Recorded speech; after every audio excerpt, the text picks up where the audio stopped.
தாவேகா தலைவர் விஜய் தமிழகம் முழுவதும் தேர்தல் பரப்புரையில் ஈடுபட்டு வரும் நிலையில் அவரது சுற்றுப்பயணத்தில் மாற்றம் செய்யப்பட்டிருப்பதாக தகவல் வெளியாகியுள்ளது.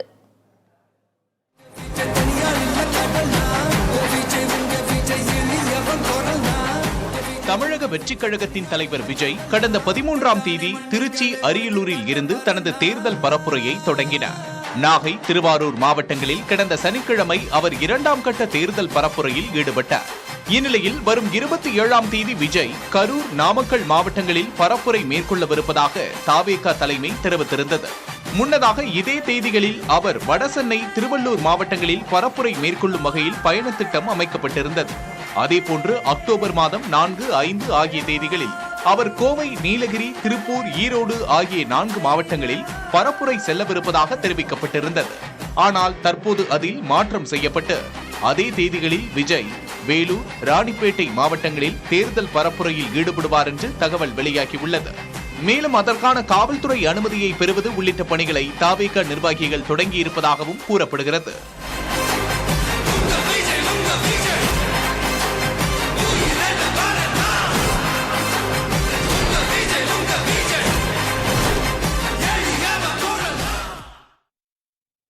விஜய் திமுகவுக்கு வந்துவிடுவார், அவருக்கு நாம் தான் ராஜ்யசபா சீட் கொடுக்க வேண்டும் என திரைப்பட இயக்குநர் கரு பழனியப்பன் பேசியுள்ளார். சிவகங்கை மாவட்டம் திருப்பத்தூர் அண்ணா சிலை அருகே நடந்த ஓரணியில் தமிழ்நாடு பொதுக்கூட்டத்தில் பேசிய கரு பழனியப்பன், தான் எந்த மேடையிலும் விஜயை விமர்சிப்பது கிடையாது என்றும், ஏனென்றால் அவர் திமுகவிற்கு வந்துவிடுவார் என்றும் பேசினார். அவரை தொடர்ந்து பேசிய அமைச்சர் பெரிய கருப்பன், கூட்டணி கட்சித் தலைவரான கமல்ஹாசன் பெயரை சொல்லி அதே கருத்தை பேசியது மக்கள் நீதி மய்யம் கட்சியினரை வருத்தமடைய செய்தது. நான் ஏன் ரொம்ப விஜய் பேசணும் தெரியுமா? எங்கேயுமே பேசுறது. ஏன்னா நம்ம தான் ராஜ்யசபா சீட் கொடுக்கணும். அடுத்த வந்துருவாங்க நம்ம தான் ராஜ்யசபா சீட் கொடுக்கணும். இப்ப போய் அவசரமா பேசிட்டு அப்புறம் பருத்திக்கிற படத்துல வர்ற மாதிரி அடுத்த மாதம் சாப்பிட வரும்போது குஞ்சு எதைய பார்த்துட்டே குழம்பு ஊத்துறது, மோத்த சிரிக்க வேண்டாமா? அதனால அவசரப்பட்டதே சொல்லிடக்கூடாது. ஏன்னா இன்றைக்கு இருக்கக்கூடிய நடிகர்கள்ல திரு கமலஹாசன் அவரை மாதிரி ஒரு நடிகர் இந்த நாட்டில் யாரும் இல்லை என்று சொல்லக்கூடிய அளவிற்கு பல்வேறு விருதுகளை பெற்றவர். அவருக்கும் ஒரு ஆசை வந்துச்சு, ஒரு அரசியல் இயக்கத்தை தொடங்க வேண்டும் என்று தொடங்கினார், முயற்சி செய்தார். அந்த முயற்சி முழுமையான வெற்றியை பெற முடியவில்லை என்பதை உணர்ந்த நிலையிலே தான் தலைவர் அவர்கள் அவரையும் அரவணைத்துக் கொண்டு இன்றைக்கு நாடாளுமன்ற உறுப்பினராக ராஜ்யசபா உறுப்பினர் பதவியை கொடுத்திருப்பதைத்தான் அண்ணன் பழனியப்பன் அவர்கள் சுசமாக சுட்டிக்காட்டியிருக்கிறார்கள். சென்னையில் அமமுக பொதுச் செயலர் தினகரனும் தமிழக பாஜக முன்னாள் தலைவர் அண்ணாமலையும் சந்தித்திருப்பது அரசியல் வட்டாரத்தில் அதிர்வலைகளை உண்டாக்கியுள்ளது. அடையாற்றில் உள்ள தினகரனின் இல்லத்திற்கு திங்கட்கிழமை வந்த அண்ணாமலை கிட்டத்தட்ட 1.5 மணி நேரம் பேச்சுவார்த்தையில் ஈடுபட்டதாக தெரிகிறது. பாஜக தலைமையிலான தேசிய ஜனநாயக கூட்டணியிலிருந்து சமீபத்தில் வெளியேறினார் தினகரன். பாஜக கூட்டணியின் முதல்வர் முகமாக பழனிசாமியை ஏற்க முடியாது என்றும், பழனிசாமி தலைமையிலான அதிமுகவால் தேர்தலில் வெல்ல முடியாது என்றும், முதல்வர் முகத்தை பாஜக மாற்றும் பட்சத்தில் மட்டுமே தேசிய ஜனநாயக கூட்டணியை பற்றி சிந்திக்க முடியும் என்றும் பொருள்பட பேசியிருந்தார் தினகரன். பழனிசாமி பொதுச்செயலாளராக இருக்கிற வரைக்கும், அது பழனிசாமி திராவிட முன்னேற்ற கழகமாக இருக்கிற வரைக்கும் வெற்றி வாய்ப்புக்கு வழி இல்லை. எங்கள் நிர்வாகிகளும் எங்கள் தொண்டர்களும் பழனிசாமியை நான் முதலமைச்சர் வேட்பாளராக ஏற்றுக்கொண்டேன் என்று சொல்லவும் முடியுமா? யாராவது ஏற்றுக்கொள்வார்களா? கூடவே தமிழக பாஜக தலைவர் நயினா நாகேந்திரன் மீதும் பல்வேறு குற்றச்சாட்டுகளை வீசியிருந்தார் தினகரன். தமிழக பாஜக தலைவராக அண்ணாமலை இருந்தபோது கூட்டணியை சிறப்பாக கையாண்டதாகவும் கூறியிருந்தார்.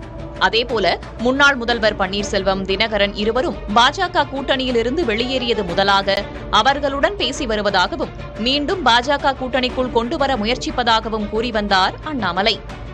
அண்ணன் டிடிவி அவர்களும் அண்ணன் ஓபிஎஸ் அவர்களும் தங்களுடைய எடுத்திருக்கக்கூடிய முடிவுகளை நிச்சயமா மறுபரிசீலனை செய்வார்கள் என்கின்ற நம்பிக்கை ஒரு புறம் எனக்கு இருக்கு. பெரிய உள்ளம் கொண்டவர்கள், நல்ல மனிதர்கள், நிச்சயமா பரிசீலனை செய்வாங்க. இதனிடையே டெல்லியில் மத்திய உள்துறை அமைச்சர் அமித்ஷாவை சந்தித்தார் அதிமுக பொதுச் செயலர் பழனிசாமி. தொடர்ந்து அதிமுகவின் உட்கட்சி விவகாரத்தில் பாஜக தலையீடு இல்லை என்று அவர் பேட்டியும் அளித்தார். நான் தான் தெளிவா சொல்லிட்டேன், அதிமுக நான் இருக்கேன், பாரதிய ஜனதா கட்சிக்கு மாண்புமிகு உள்துறை அமைச்சர் அவர் சொல்லுவதுதான் இறுதி, நான் சொல்லுவதுதான் இறுதி. போதுமா? இதன் தொடர்ச்சியாக பழனிசாமியை அவருடைய இல்லத்தில் சந்தித்த நயினார் நாகேந்திரனும் கூட்டணி கட்சிகளின் உள்கட்சி விவகாரத்தில் பாஜக தலையிடாது என்று பேட்டியளித்தார். அதிமுகவின் தலைமையை மாற்ற வேண்டும், அதிமுகவில் தாங்கள் இணைய வேண்டும் என்ற எண்ணத்துடனேயே பன்னீர்செல்வம், தினகரன் இருவரும் காய்களை நகர்த்தி வருகின்றனர். இனி அதற்கு இடம் இருக்காது எனும் விஷயத்தையே அமித்ஷாவுடனான சந்திப்புக்கு பின் மறைமுகமாக பழனிசாமியும் நயினாரும் வெளிப்படுத்தினர். இத்தகைய பின்னணியில் தினகரனை அண்ணாமலை சந்தித்ததும், சந்திப்பு தொடர்பாக எந்த விஷயங்களையும் பகிராததும், தொடர்ந்து டெல்லிக்கு நயினார் புறப்பட்டுச் சென்றதும் பரபர பேச்சுக்களை அரசியல் களத்தில் உருவாக்கியுள்ளன. ஜிஎஸ்டி வரி குறைப்பை தொடர்ந்து ஆவின் பால் பொருட்களின் விலையும் குறைக்கப்படும் என்று எதிர்பார்க்கப்பட்ட மக்களுக்கு அந்நிறுவனம் ஏமாற்றத்தையே அளித்துள்ளது.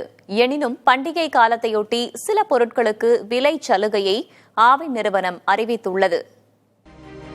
ஜிஎஸ்டி வரி குறைப்பை தொடர்ந்து ஆவின் பால் பொருட்களின் விலை குறைக்கப்படும் என மக்கள் எதிர்பார்த்தனர். ஆனால் விலை குறைப்புக்கு பதில் பண்டிகை காலத்தில் கருத்தில் கொண்டு குறிப்பிட்ட சில பொருட்களுக்கான விலையில் சலுகையை ஆவின் நிறுவனம் அறிவித்துள்ளது. அதன்படி பாட்டிலில் விற்பனை செய்யப்படும் 1 லிட்டர் நெய் 700 ரூபாய்க்கு பதில் 660 ரூபாயாகவும், 50 மில்லி நெய் 45 ரூபாய் எனவும் விலை நிர்ணயிக்கப்பட்டுள்ளது. டப்பாக்களில் அடைக்கப்பட்ட 1 லிட்டர் நெய் 690 ரூபாயிலிருந்து 650 ரூபாய்க்கும், 500 மில்லி லிட்டர் நெய் 360 ரூபாயிலிருந்து 340 ரூபாய்க்கும் கிடைக்கும் என தெரிவிக்கப்பட்டுள்ளது. அதேபோல 120 ரூபாய்க்கு விற்கப்பட்ட 200 கிராம் பன்னீரின் விலை 110 ரூபாய் என்றும், 300 ரூபாய்க்கு விற்கப்பட்ட 500 கிராம் பன்னீர் 275 ரூபாய் என்றும் நிர்ணயிக்கப்பட்டுள்ளது. UHT எனப்படும் அல்ட்ரா உயர் வெப்பநிலை பால் 150 மில்லி லிட்டர் 12 ரூபாயிலிருந்து 10 ரூபாய்க்கு விற்பனை செய்யப்படும் என ஆவின் நிறுவனம் தெரிவித்துள்ளது. நவராத்திரி, தீபாவளி போன்ற பண்டிகைகள் அடுத்தடுத்து வருவதால் ஆவின் நிறுவனத்தின் நெய் மற்றும் பன்னீர் பொருட்களுக்கான தள்ளுபடி நவம்பர் 30ஆம் தேதி வரை நீட்டிக்கப்படுவதாக தெரிவிக்கப்பட்டுள்ளது. எனினும் பிற முக்கிய பால் பொருட்களான சீஸ், ஐஸ்கிரீம், வெண்ணெய் உள்ளிட்டவற்றின் விலையில் மாற்றம் செய்யப்படவில்லை. இது பொதுமக்கள் மத்தியில் விமர்சனத்தை ஏற்படுத்தியுள்ளது. சென்ட்ரல் கவர்மெண்ட் குறைச்சிருக்காங்க, ஆனா இன்னைக்கு வரைக்கும் அவங்க கஸ்டமர் தெரியல. போன மாசம் என்ன வாங்கணும்னா அதுதான் இன்னைக்கும் வாங்கிட்டு இருக்கேன். அதே ரேட் இப்போ வரைக்கும் இப்போ இன்னும் கூட வந்தோம். ஸோ அதே ரேட்டுக்கு தான் அவங்க வாங்கி சாப்பிட்டோம். ஸோ இதுலேயும் கொஞ்சம் குறைக்கலாம் அப்படின்னு சொல்லிட்டு நான் கவர்மெண்ட் ரெக்வஸ்ட் பண்ணுறேன். பண்டிகை நாட்களை கருத்தில் கொண்டு விலை சலுகையை ஆவின் நிறுவனம் அறிவித்துள்ள நிலையில் விலை குறைப்பை நிரந்தரமாக்க வேண்டும் என்று பொதுமக்கள் தமிழக அரசுக்கு கோரிக்கை விடுத்துள்ளனர்.